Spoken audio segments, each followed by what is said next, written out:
All right, so you're a small business and you want to keep expenses down and you don't want to throw away good tools. Pretty common to have, especially once you get over 24 inches. It's pretty common to blow a tip on a sprocket tipped bar. Any bar worth its salt is a solid steel bar. Machined channels, replaceable sprocket tip. So I'm going to replace this sprocket tip. As you can see, there is no sprocket there. I'm hoping you're catching that. And just a quick list of tools I'm using, how I do it. Everybody's got a different way. This is what works for me. Where I am in the Northeast right now, we are in a drought. It is fall, as you can see. The leaves are falling and they are brown because it's a drought. So the first thing I did was blow all the leaves out of the working area where I'm working on my conveyor too, which requires a lot of grinding and welding. Tools are out, so I'm not going to drill out my rivet. Let's get rid of this thing first. There we go. Treat it with care. I'm going to use a grinder to get it out, but let me show you something here. You see the B that's marked on this, and of course nothing on the other side. Here's the reason for that. As you could see, this rivet sits flush. Okay? If you turn it with that side down, the side that says B down, and you touch this, you'll see that the rivet comes proud. Now, if you flip it over and put that B side up, here's the issue. This rivet is no longer proud. If you put that rivet in the wrong way, you're not going to be able to flatten your rivet. Okay? So let's take a look at what happens if you put it the wrong way. You're going to see how that rivet sits high. Best way to find out, lay it flat, put the rivet in. Okay, and you run your finger over it. If the rivet's hanging proud on the flange side, okay, the side that's already expanded, if it sits proud, your rivet's in wrong. If you put the rivet in this way and you hold it and you run your fingers over it, it's proud on the other side. Now, that will give you the opportunity to flare that rivet. Here's the gig though, okay? They're both exactly the same size, they look like. It's just that that one is flanged. But what you don't want is part of your bar sitting proud. All right, so we're going to put this in from the bottom side, and we're going to leave that for now. Now, the first thing we need to do is get this rivet out of here. A lot of people will drill it and then tap it. Me personally, I'm just going to use a grinder because I have one out, no big thing. As you can see, I've already checked my punch to make sure it's going to fit through all of the holes. Okay. And I'm going to just grind that flat. Now, a lot of people are going to be screaming and yelling, oh, if you grind it, you'll damage the bar. You won't. You just grind and you stay on the tip. Your tip's garbage anyway. And the tip, as you see, is the outside. So you're getting rid of this whole outside. As long as you're not grinding in here, everything's going to be fine with your bar. So we're just going to grind that down until we can see the circle that we want for eliminating the rivet.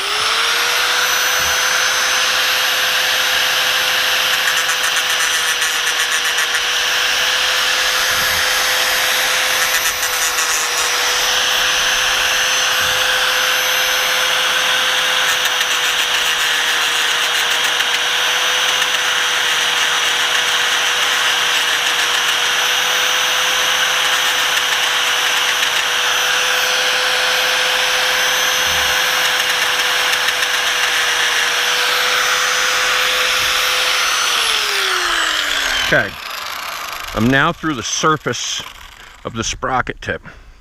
Let's take a quick look at what's going on underneath here. This is all 1-inch steel. This is 1-inch solid steel. You see that minor gap there. And this is just a 1-inch tube steel. What I'm going to do is I'm going to put it so that this rivet is in between those two blocks so that it has somewhere to go. But my bar is fully supported by these two solid blocks. I've gone through the top of the rivet and the bar, so let's see if it moves at all. If If it doesn't move at all, we're going to go just a little bit deeper. All right, we're going to have to go a little bit deeper. And take your time. You know, this isn't a race. You want to do this right. It's going to save you a lot of money.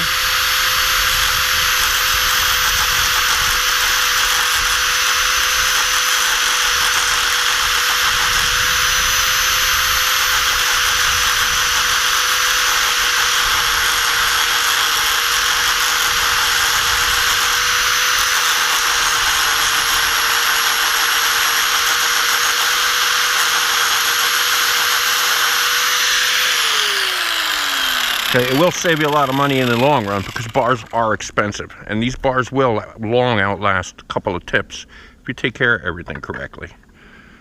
I lay that right in there in the center. There she goes.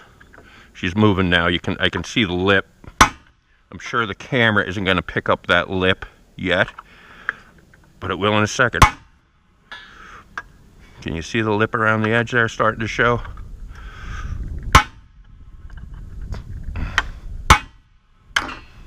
Just got my hand, yay!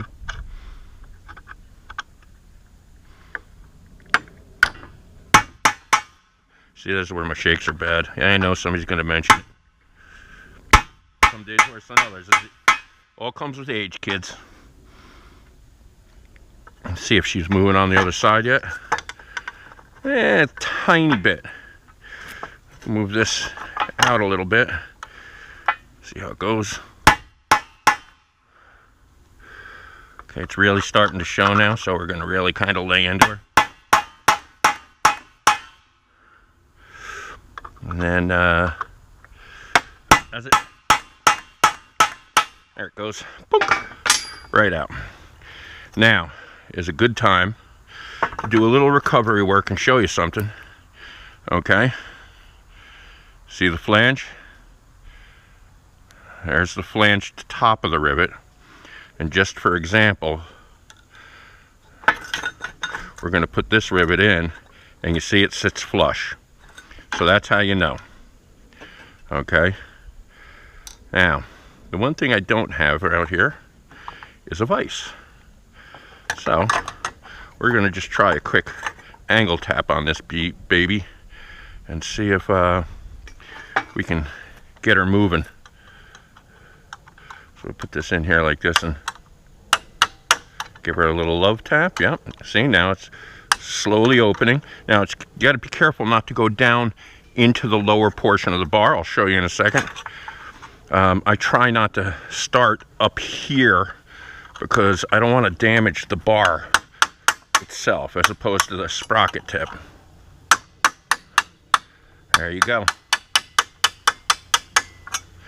And she just kind of slides on out. Boonk. Done. All right. I got to go get another tool because what is important is that we clean all the shit out of there. There is no other word for it. We're done with the grinder right now. But let's go get some scraping stuff.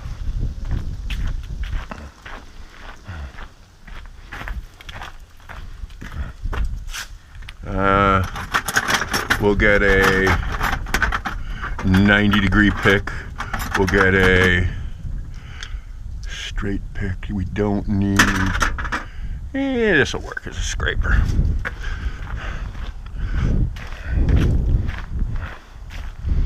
So there always is a little room in there. You're going to have wood debris. Just clean that out. Just using a straight edge little pry bar. Cleans it out nicely. Flip it over. Same on the other side.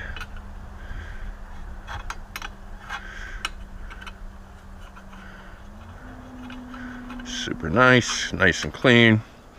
All right. Now, let's just show you one more time. This will take the old rivet. See if it just fits in here. It probably won't. Okay. On the bottom,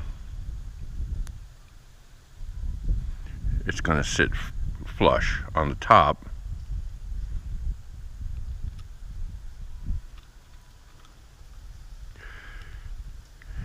it's not. So on the bottom, it sits flush. All right, and you can see that it's flanged, and where it's flanged, it sits flush. Wow, we could bang it back in there for you. So anyway, here's what we got to do. You know, there's two schools of thought on this. I hear people saying, put it in this way so that you have something to flange over. But that doesn't make any sense to me. To me, this is the way you go. And what you're actually doing is you're holding it on this side, and you're holding it on the side of this and going even to this. So you're actually riveting this piece to this inner piece rather than trying to go through both of them. And that's where I've seen a lot of people fail, because they went like this and left that proud. So I hope you understand that. I hope it made sense to you. So we're going to put this down. Again, it's marked at the bottom for the flange side to fit flush. Can't emphasize that enough. And what we're going to do is we're going to slide this baby right on in there. Fits beautiful. Sprocket's all greased and nice. Rails run true. It's the right size. Everything's hunky-dory. Now, it's proper to have a solid anvil. So let me show you something here. I'm working on this steel that's on sawhorses. Notice I'm not out there, listen. I'm there, where I have a solid footing as possible over a leg. Okay, and I'm going to put solid steel over the leg. Old rivet, new rivet. We're going to put our rivet in.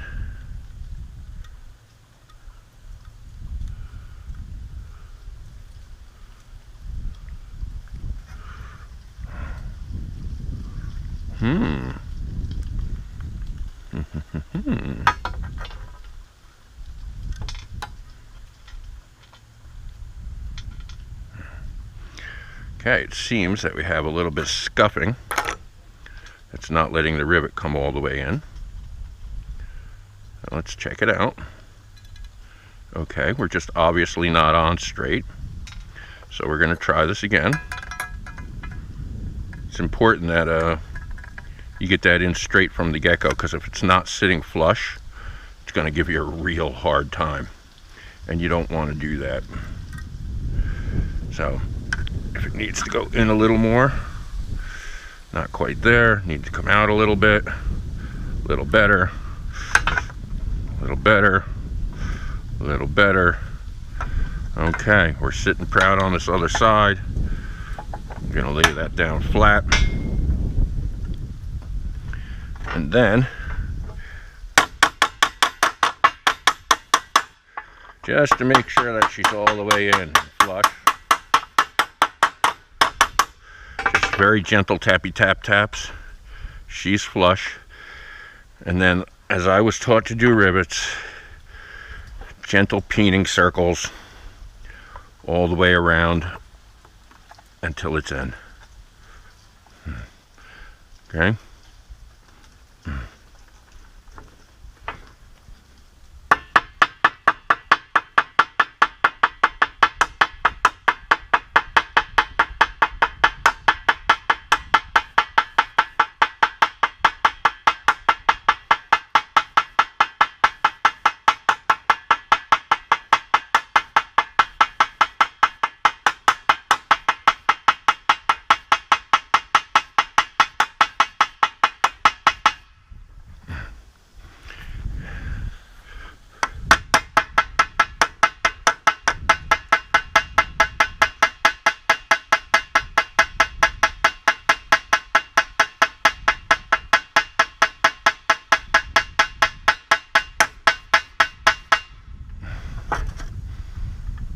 flush.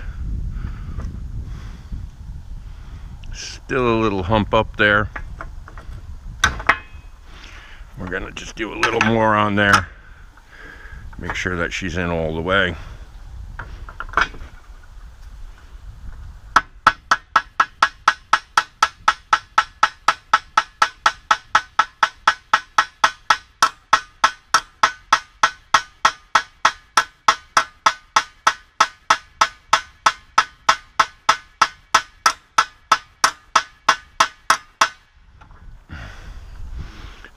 Seeming pretty nice right there.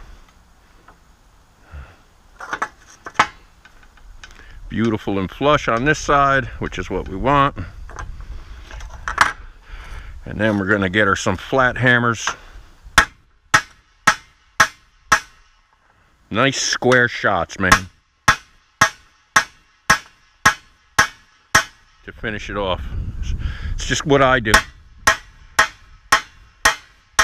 Some other people may do it different, but that is done. That ain't coming out of there. She's on true. Everything is flush and smooth. That's nice and flush and smooth. Nothing proud. Set up, ready to go. So, it's a maintenance thing. That's a $15 tip on a $100 bar. Something like that, $90 bar. Could have replaced the $90 bar or extend its life with 2 more tips. So that's it. Those are the tools that I used. A little scraper for cleaning, punch, ball peen hammer, little tiny anvil setup to make it all skookum and flat so that everything goes together nicely, and an angle grinder, hearing protection. Using the angle grinder, hearing protection is always a big plus. So anyway, that's that. Thanks for watching. Hope it was helpful to somebody. All right, have a great day.